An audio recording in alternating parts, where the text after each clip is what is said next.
पवित्र देवाच्या नावाला पुन्हा एकदा मी धन्यवाद देतो यासाठी की मागील ज्याही सेवकांच्या आपण मुलाखती टाकल्या त्या व्हिडिओद्वारे अनेकांच्या जीवनाला परमेश्वरने ब्लेस केलं, अनेकांच्या साक्षी आल्या, अनेकांचे कॉल्स देखील आले. त्याबद्दल मी प्रभूच्या नावाला धन्यवाद देतो. आज आमच्यामध्ये बनसोडे पाळक साहेब आहे. त्यांचं आमच्यामध्ये असणं नक्कीच आशीर्वादाचं कारण असणार आहे.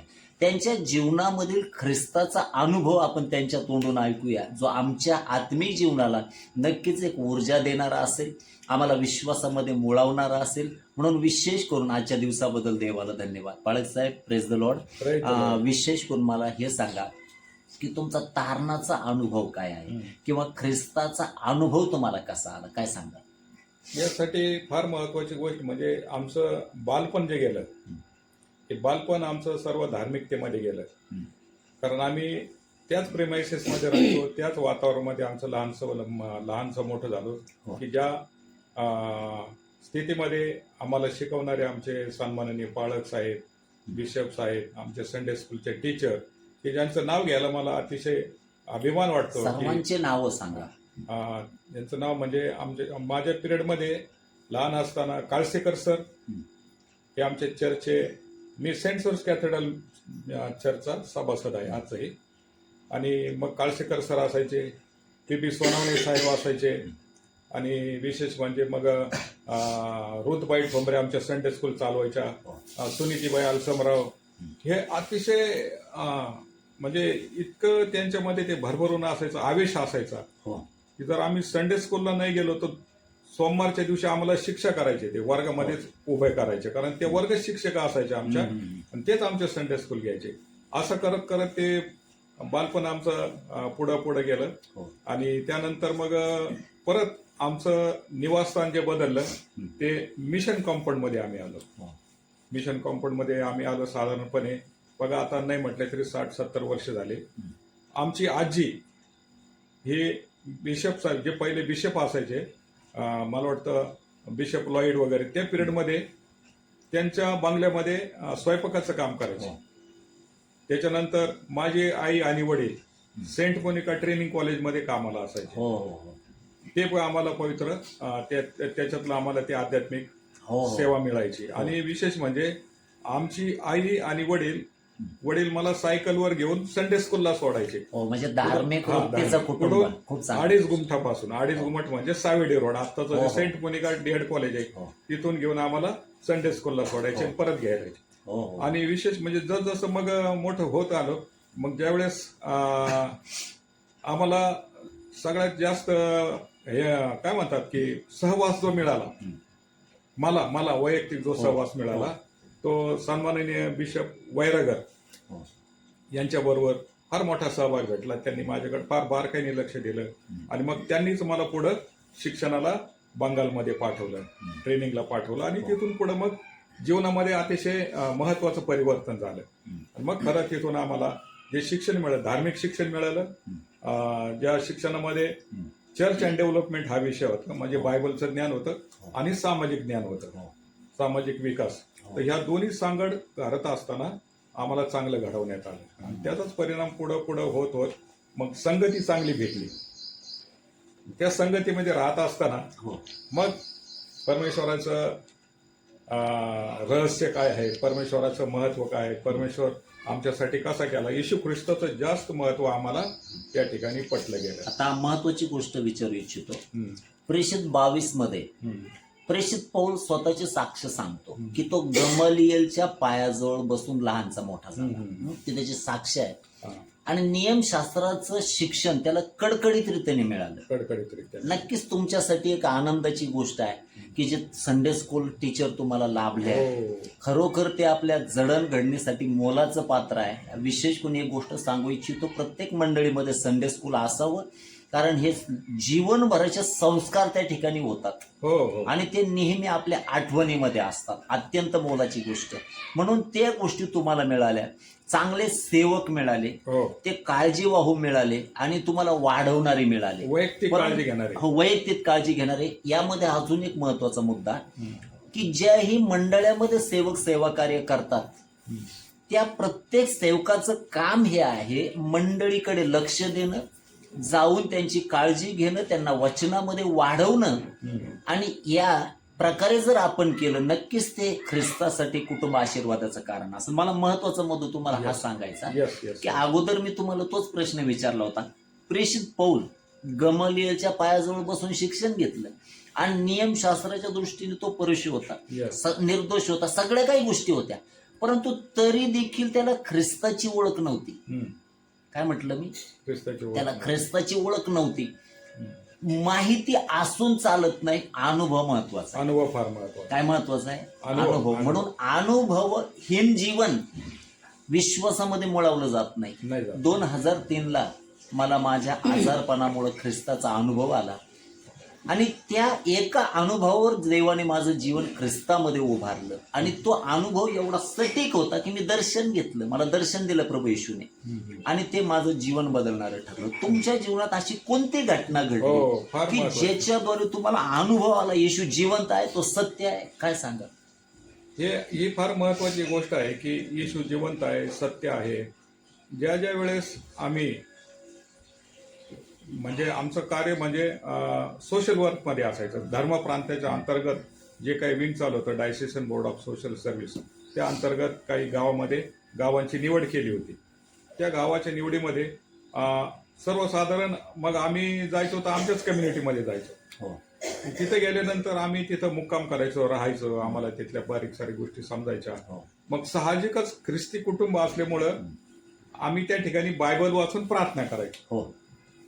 प्रार्थना करता करता करता मग अशी काही मग परिस्थिती निर्माण झाली किंवा अशी परिस्थिती लक्षात आली की आम्ही जायचो, पण काही चर्चमध्ये गुड फ्रायडेला पाळकच नसायचे, ख्रिसमसला कुठं पाळकच नसायचे, कारण पाळकांची कमी होती त्या पिरियडमध्ये. मग आम्ही धैर्य करून काय केलं, आम्ही 7 शब्दावर बोलायला लागलो. बोलत असताना परमेश्वराने आम्हाला घडवलं त्याच्यामध्ये, त्याच्यामधली आवड निर्माण झाली. ज्यावेळेस आम्ही वधस्तंभाचं महत्व लोकांना समजून सांगतो, ज्यावेळेस आम्ही येशू ख्रिस्त लोकांना समजून सांगतो, त्यावेळेस त्याचं जे दुःख आहे, त्याचा झालेला जो छळ आहे, तो अतिशय हृदयाला असा भेदवणारा आहे. आणि त्याच माध्यमातून मग परमेश्वराने काय केलं, आमची त्या ठिकाणी हळूहळू काय केली, पकड घेतली आणि आवड निर्माण झाल्यानंतर मग तुमच्यासारखे काही साथीदार आम्हाला भेटले. आता मला भेटणारे माझे साथीदार म्हणजे नाही का 2014 पासून जे भेटले, तर आमचे सुमन दादा सोनवणे, त्यांच्या माध्यमातून मग फिल्म दाखवणे, फिल्मला जाणे, मग येशू ख्रिस्ताचे फिल्म दाखवणे, वधस्तंभ दाखवणे, नाही का, येशू ख्रिस्ताचा वधस्तंभ कसा आहे, त्याचा छळ कसा झाला, आणि ते पाहून म्हटलं. आणि मग विशेष म्हणजे परमेश्वराने अशी तयारी केली की तुला प्रवचन सांगितल्याशिवाय, तुला स्वार्थ सांगितल्याशिवाय परवडणारच नाही, किंवा तुझी निवड त्यासाठीच केली, पाचारण. अशा पिरियडमध्ये काय झालं की बऱ्याच वेळेला काय झालं की सैतान आम्हाला दूर करायचं. आता त्या पिरियडमध्ये कसं होतं माहितीये का, आता आम्ही जनरली असंच बाप्तिस्मा झाला म्हणून तारण झाला असं नाही. तारण कधी होतं की परमेश्वर, आपण पुढे पाहू, तारण म्हणजे फार महत्वाचा विषय. तारण झाल्याशिवाय सार्वकालिक जीवन पण प्राप्त होत नाही. परंतु सैतानाने आमच्यामध्ये काही वाईट गोष्टी ठेवल्या होत्या, फार महत्वाची गोष्टी. माझ्या जीवनामध्ये परिवर्तन जे आहे ना, हे फार वाईट गोष्टी की तंबाखू खाण्याची सवय असायची. बघा, सैतान इतका धूर्त आहे. आम्ही गुड फ्रायडेला वचन सांगायचो, 7 शब्दावर बोलायचो, प्रार्थना करायचो, येशू ख्रिस्ताचा वधस्तंभ आम्ही लोकांना समजून सांगायचो, सगळ्या बारीक सारी गोष्टी सांगायचो, आणि लोक ते ऍक्सेप्ट करायचे. आणि नंतर दुसऱ्या तिसऱ्या दिवशी आम्हाला लोक त्याचा इम्पॅक्ट आम्हाला पाहायला मिळायचा, त्याचा परिणाम, याचा एफर्ट्स, ज्याला आम्ही इन्फ्लुएन्स म्हणतो, नाही का, पाहायला मिळायचं. लोक आम्हाला फोन करायचे, पण आम्हाला एक प्रकारचा गर्व असायचा की तेवढा भाग संपला, परमेश्वराचा आध्यात्मिक दृष्टिकोन संपला की रस्त्यावर आले की तंबाखू खायचो. सेवा कार्य चालू होतं आणि व्यसनही चालू होतं. हे असं जवळजवळ, आता तंबाखूची सवय मला 8वी पासून लागली. मग माझी तंबाखू सुटण्याचं एक कारण बघा, परमेश्वर त्याच्या सेवकाची निवड करतो, तो फार आध्यात्मिक दृष्टिकोनातून आणि काय म्हणतात त्याला, अद्भुतरित्या करतो. मग असं माझे मावस भाऊ संजू पाटोळे, यांनी मला गिडेन्स मध्ये नेलं, गिडेन्स इंटरनॅशनल मध्ये, गिडेन्स इंटरनॅशनल मध्ये नेलं. त्यांनी स्वतः माझी फी भरली. त्या वर्षामध्ये मग आम्ही गिडेन्सचे कामं करायला लागलो, नवा करार वाटायला लागलो, प्रार्थना करायला लागलो, गावोगावी जाऊन नाही का अतिशय दुर्मिळ भागामध्ये, अतिशय डेप्थ भागामध्ये आम्ही जायचो. इंटेरियर म्हणजे ज्याला आम्ही काय म्हणतो, अतिशय ज्या ठिकाणी कोणी पोहोचत, रिच टू अनरिच, दुर्गम भागामध्ये जायचो आणि तिथं परमेश्वराची त्यांना वचन सांग. मग रस्त्याने एखादा गुराखी दिसला, मेंढपाळ दिसला की आम्ही त्याला सांगायचो. असं करत करत मग एक अधिवेशन कोल्हापूरला झालं. आता ही माझी साक्ष मी प्रत्येक ठिकाणी सांगतो, मला त्याची सांगायला लाज वाटत नाही, कारण याच्यातून लोकांचं नक्कीच आपण काय होतं आणि प्रभूने काय केलं अत्यंत महत्वाचं. बघा याच्यातून तारण आणि परमेश्वराची ओळख किती जवळ आहे. असं म्हटलंय की पवित्र शास्त्रामध्ये यशा 59:2 मध्ये तुम्ही तुमचे अपराध व तुमचा देव याच्यामध्ये तुम्ही आड भिंतीप्रमाणे झाले आहे ना. आणि दुसरी गोष्ट पाप आड भिंतीप्रमाणे, आणि दुसरं यिर्मया 5:25 मध्ये असं म्हटलंय, तुमच्या दुष्कर्मांनी हे फिरवलं आहे, तुमच्या पातकांनी तुमचं हित रोखून धरलंय. हे तोपर्यंत माहित नव्हतं. म्हणजे आपले पाप आपल्याला आशीर्वादी जीवनाकडे येण्यापासून रोखतात, हे तिथपर्यंत माहिती नव्हतं. बरंच सगळं करायचं नाही का. 14 वर्ष सेवा केली नाशिक धर्म प्रांतामध्ये, मोटिवेटर म्हणून केलं, कोऑर्डिनेटर म्हणून केलं, सगळ्याच रोलमध्ये मल्टीपर्पज. ओके. आणि चर्चमध्ये जायचो आणि संदेश पण सांगायचो, सगळंच करायचं. पण ही जी घाण सवय होती ही म्हणजे इतकी वाईट होती की प्रबोधन घेऊन सुद्धा बाहेर यायचो आम्ही. बघा सांगायला आज बरेच तरुण मुलं मेजर फेस्टिवल ज्याला म्हणतो आपण, नाताळ, नवीन वर्ष, ईस्टर, अशा दिवशी एन्जॉय म्हणून दारू पिऊन परत विधीवर पण येतात प्रबोधन घ्यायला. म्हणजे त्या प्रबोधनाचं महत्व पालखी सेवा करत असताना किंवा परमेश्वर वचन सांगत असताना देखील सैतान ते दाबून ठेवतात. बरोबर. मग आता गिडेन्स मध्ये गेलो आणि एक अधिवेशन कोल्हापूरला होतं. आता मी अहमदनगर मधून एकटाच एकटा होतो म्हणून मला एक चांगल्या प्रकारचं स्थान पुढे दिलं होतं. एकदम म्हणजे गालीच्यावर मी बसलो, माझ्या बाजूने इकडे एक फॉरेनर बसला, इकडून एक फॉरेनर बसलाय, आणि समोरून जो माणूस साक्ष सांगत होता तो पण फॉरेनरच होता. त्याचा ट्रान्सलेशन हिंदी आणि मराठीमध्ये होता. आणि तो किती घाणीतून वर आला आणि त्यांनी परमेश्वराचा कसा स्वीकार केला, म्हणजे पापी जीवन होतं. आणि तो ते सांगत होता, ती साक्ष एकदम भयानक साक्ष होती. अशा पिरियडमध्ये मी ज्या चेअरवर बसलो होतो, ज्या सोफ्यावर बसलो होतो, त्या सोफ्यावर बसलेला इकडून एक चांगला सेवक होता, इकडून एक आणि मध्ये मी, आणि माझ्या खिशामध्ये 6 जून 2014 कोल्हापूर, माझ्या खिशामध्ये तंबाखूची पुडी होती. तिची किंमत होती 10 रुपये त्या पिरियडमध्ये, एक चुन्याची पुडी 1 रुपये. म्हणजे मी माझी 11 रुपयाची अवकात घेऊन तिथं बसलो. बरं बसायचं ना गपचीप. ज्यावेळेस तो संदेश, त्याचा विटनेस चालू झाली, साक्ष चालू झाली, त्यावेळेस माझ्या डोक्यामध्ये सैतान घुसला. आता तो काय मला तिथं नीट बसलो, तलब लागली. आता खायची कुठं, कसं उठायचं.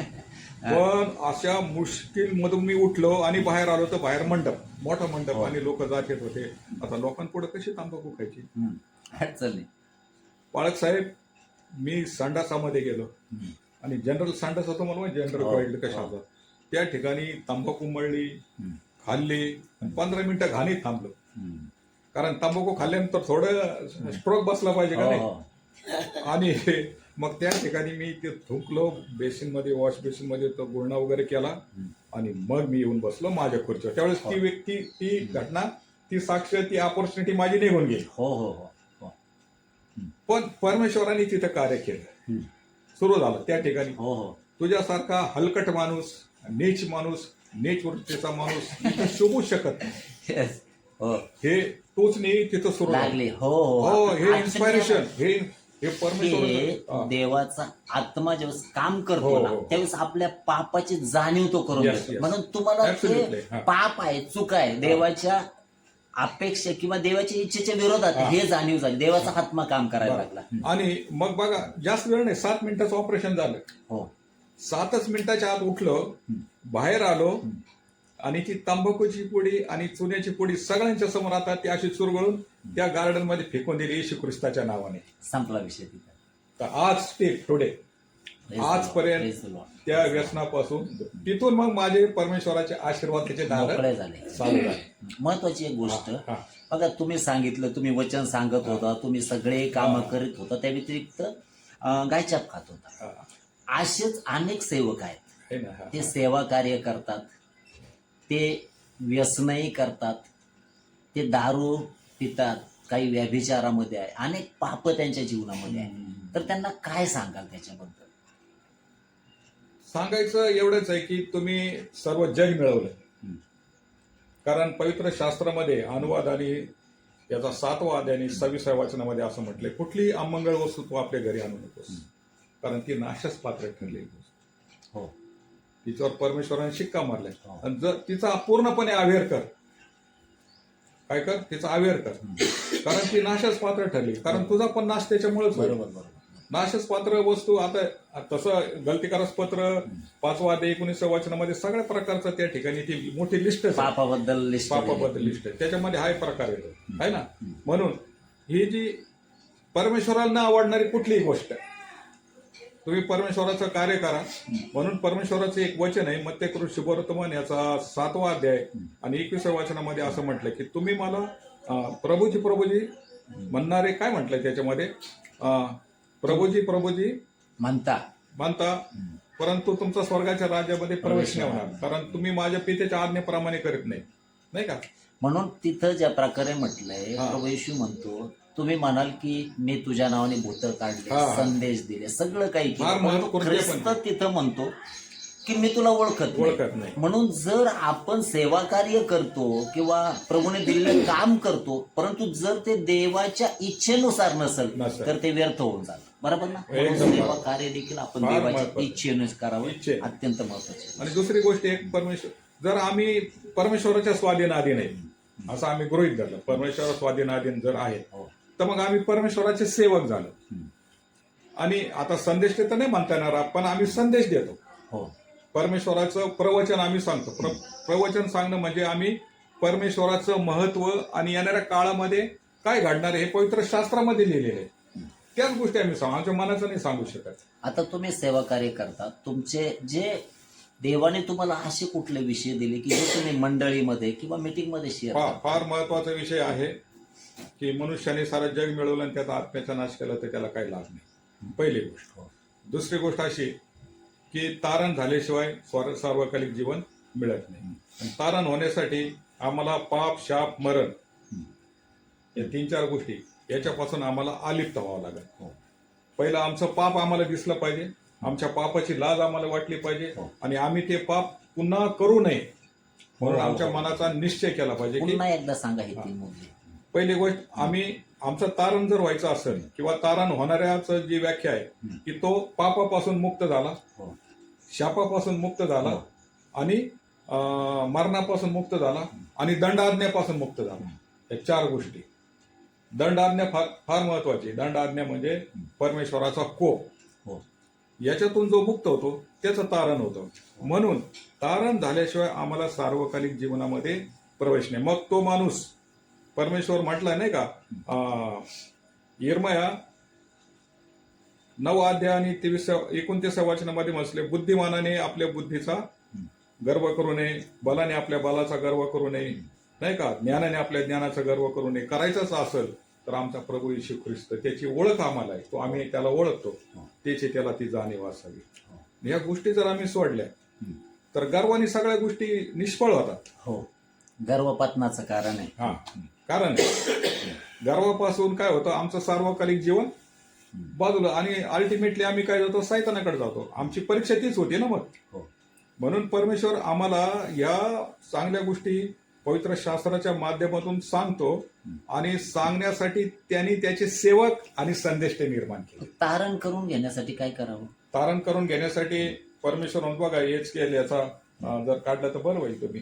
कंटिन्यू. हेच केले याचा 18व्या अध्यायामध्ये आणि 30-31 वचनामध्ये म्हटलंय नाही का, तुम्ही आपल्या दुष्कर्मापासून मागं फिरा, हे इस्रायल घराण्या, तुम्ही का मारता, मागं फिरा आणि जिवंत राहा. त्याच्यासाठी तुम्ही आचरलेली जी काही अनिती आहे, म्हणजे पाप आहे, केलेले पाप. उदाहरणार्थ रोमकारास पत्र 1 अध्याय 29 वचन, गलतीकारास पत्र याचा 5वा अध्याय 19व्या वचनापासून, जी लिस्ट आहे, ज्या परमेश्वराला न आवडणाऱ्या गोष्टी आहेत, की ज्याचा परमेश्वराला अतिशय वीट आहे, हो.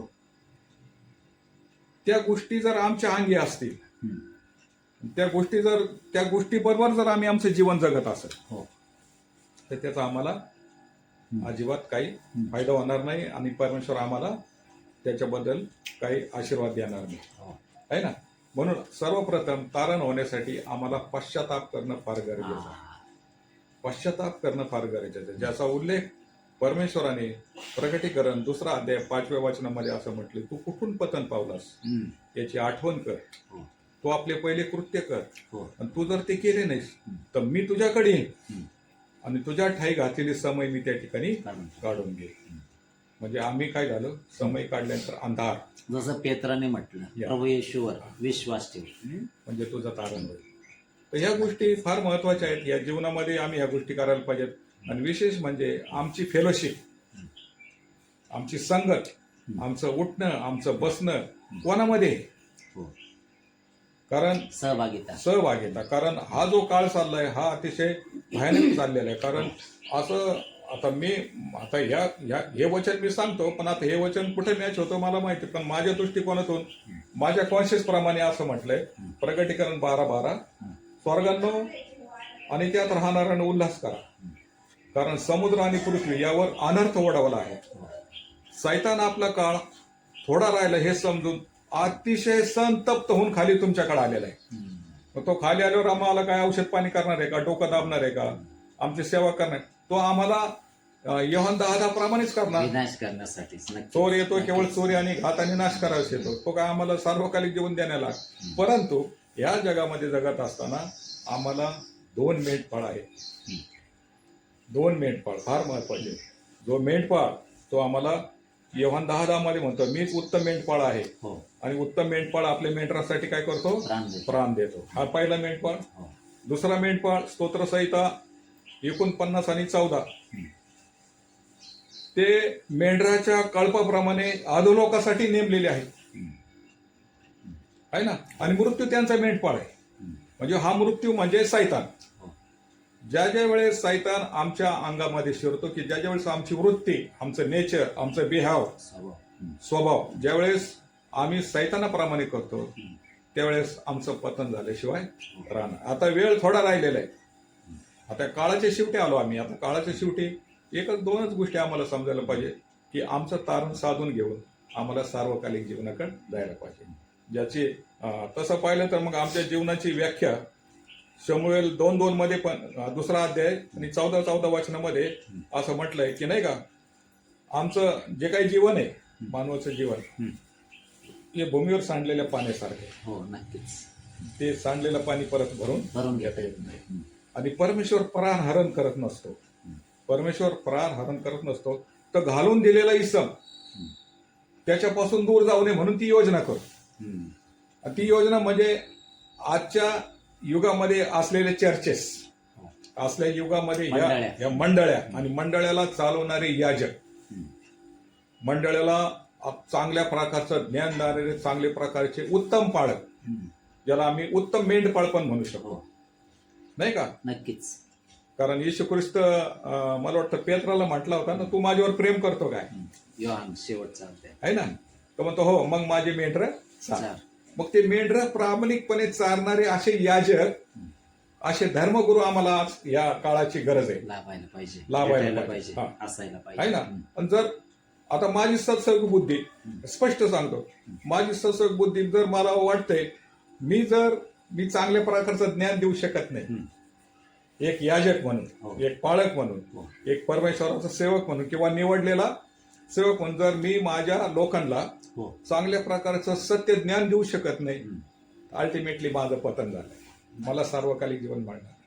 कारण मला प्रभूजी म्हणणाऱ्या प्रत्येकाचा प्रवेश स्वर्गाच्या राज्यात होईल असं नाही, तर जो माझ्या पित्याच्या इच्छेप्रमाणे करतो, पित्याच्या इच्छेप्रमाणे. आता माझ्या दृष्टिकोनातून एक वचन आहे, शेवटलं वचन घेऊन बंद करू आपण.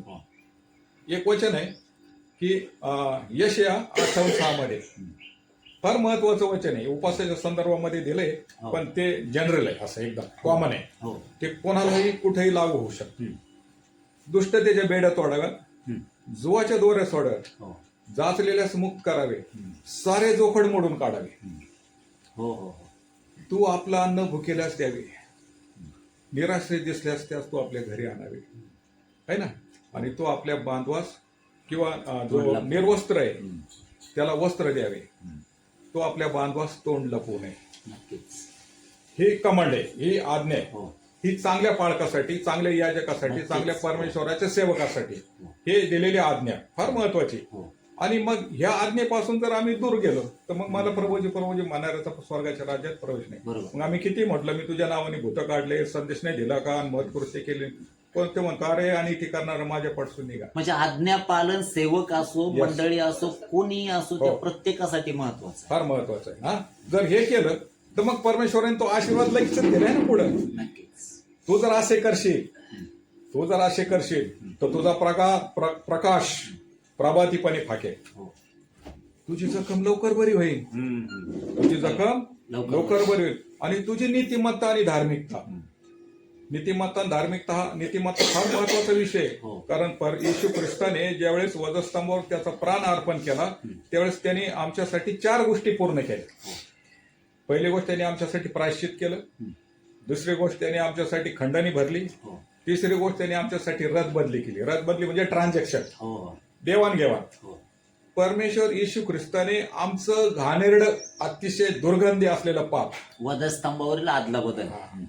म्हणजे सर्व जगाचं त्यांनी त्याच्यावर घेतलं आणि त्याची नीतिमत्ता आम्हाला दिली. हो. ही काय झाली? हे ट्रान्झॅक्शन, ही रथ बदली. हो. आणि ही रथ बदली म्हणजे तुझी नीतिमत्ता तुझ्या पुढे चालेल, तुझी नीतिमत्ता धार्मिकता तुझ्या पुढे, आणि देवाचं गौरव तुझा पाठी राखावे.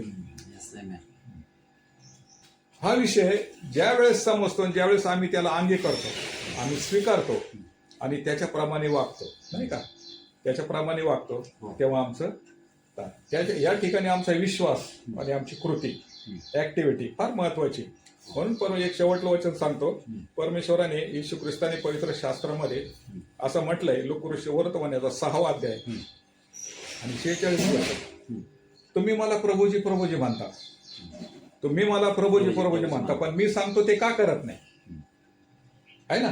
जो माझ्याकडे येतो, माझी वचने ऐकतो आणि माझ्या वचनाप्रमाणे करतो, तो पण एका घर बांधणाऱ्यासारखे, हे मी तुम्हाला दाखवतो, की ज्याने आपलं घर खडकावर खोल खणलं आणि त्याच्यावर ते घर बांधलं. मग पाऊस पडला, पूर आला, त्या पुराचा लोंढा त्या घराला लागला, पण ते पडलं नाही, कारण ते मजबूत होतं. First part. आता पतन पावलेल्या जीवनाचा दुसरा पार्ट, जो कोणी माझ्याकडे येतो, माझी वचने ऐकतो, पण माझ्या वचनाप्रमाणे करत नाही, तो पण एका घर बांधणाऱ्यासारखा आहे, की ज्याने आपलं घर वाळूवर बांधलं, मातीवर बांधलं, पूर आला, त्या घराला लागला आणि त्या घराचा ते पडलं आणि त्या घराचा सत्यानाश झाला. सत्यानाश झाला म्हणजे सगळं घरदार कुठे गेलं, भुईसपाट झालं, आदोदकाकडे गेलं. म्हणून आता हे करत असताना 2 गोष्टी फार महत्वाच्या आहेत, की आमच्याकडे येणारा याजक आमच्याकडे कारण येशू ख्रिस्त म्हटलं की माझ्या नावाने पुष्कळ जण येतील, खोटे संदेश येतील, ते पण आम्हाला या ठिकाणी पाहावं लागेल, है ना. मग जे खोटे संदेश आहेत, जे वेगळ्या प्रकारचं शिक्षण देतात आणि साऱ्या घरादाराचा नाश करतात, है ना, नाही का, बरोबर, त्यांची पण आम्हाला, त्यांच्या संदर्भामध्ये पण आम्हाला माहिती पाहिजे. ती कधी मिळेल? ज्यावेळेस आम्ही पवित्र शास्त्रामध्ये जातो, याचं मनन करतो, त्यावेळेस ती आम्हाला माहिती. म्हणून जागृत राहावं. म्हणून दावीद राजा पहिल्या स्तोत्रामध्ये म्हणतो, जो पुरुष दुर्जनाच्या मसलेतीने चालत नाही, पापीजनाच्या मार्गामध्ये उभा राहत नाही, निंदकाच्या बैठकीत बसत नाही, तर परमेश्वराच्या नियमशास्त्रामध्ये रमतो आणि त्याच्या नियमशास्त्राचे रात्रंदिवस मनन, रात्रंदिवस, डे नाईट, तो धन्य, ही इज अ ब्लेस्ड. आणि मग तो आशीर्वादित आहे. त्याचं प्रतीक खाली दिलंय, जे झाड पाण्याच्या प्रवाहाजवळ लावले, जे आपल्या हंगामी फळ देते, ज्याचे पाने खुंजत नाही, अशा झाडासारखा तो आहे. आणि जे काही तो हाती घेतो ते सिद्धी जाणे म्हणजे सार्वकालिक जीवन प्राप्त करणे. कारण जगाशी मैत्री, परमेश्वराशी वैर आहे. जगामध्ये आमचं काही नाही, जगामध्ये आमचं काही नाही. जर याच्यावर जर आम्हाला सखोल अभ्यास करायचा असेल तर यशाचा 51 अध्याय 4, 5 आणि 6 वचन वाचलं आणि यशाचा 29 अध्याय आणि 13, 14, 15, 16 वचन जर आम्ही वाचलं तर आम्हाला अतिशय चांगल्या प्रकारचं याच्यातून आम्हाला माहिती मिळू शकते, की जेणेकरून आम्हाला सार्वकालिक जीवनाची प्राप्त होईल. थँक्यू. God bless you. विशेष करून पाळक साहेब आपण आपला मौल्यवान वेळ दिला त्याबद्दल प्रभूमध्ये आम्ही आभारी आहोत. विशेष करून अनेकांना हा व्हिडिओ शेअर करा यासाठी की अनेकांच्या जीवनासाठी हे मौल्यवान वचन आशीर्वादाचे कारण ठरावे. पाळक साहेब, विशेष करून आनंदाची गोष्टी तुम्ही सगळं काही मुखाद्वारे बोलून दाखवलं. जसं स्तोत्रकर्ता म्हणतो की मी तुझं वचन आपल्या अंतःकरणात ठेवलं आहे, हे माझ्यासाठी देखील खूप आनंदाची गोष्ट आहे. देवबाप आजच्या विशेष करून मुलाखतीद्वारे आपणास आशीर्वाद देतो. आणि एक महत्वाची गोष्ट सांगतो की आमचं कार्य फक्त आमच्या घरापुरतं किंवा आमच्या कम्युनिटी पुरतं, म्हणजे असं की आमच्या प्रिमायसेस पुरतं नाही. आम्ही अतिशय रिमोट एरियामध्ये जातो. हो. आणि आम्हाला सहकार्य करणारे आमचे बंधू पण आहेत, नाही का, ते पण आम्हाला या ठिकाणी सहकार्य करतात. आम्हाला आणण्यासाठी, नेण्यासाठी जे काही थोडंफार आर्थिक आम्हाला लागतं ते पण आम्हाला देतात. आणि प्रामाणिकपणे तुम्हाला सांगतो, आम्ही प्रामाणिकपणे त्याचं इम्प्लिमेंटेशन करतो. दैवाचे स्तुती. देवाची खूप आनंदाची गोष्ट, महत्वाचा मुद्दा तुम्ही सांगितला. या मौल्यवान वेळेबद्दल प्रभूला देखील धन्यवाद. देवा सर्वांना या मुलाखतीद्वारे आशीर्वाद. थँक्यू.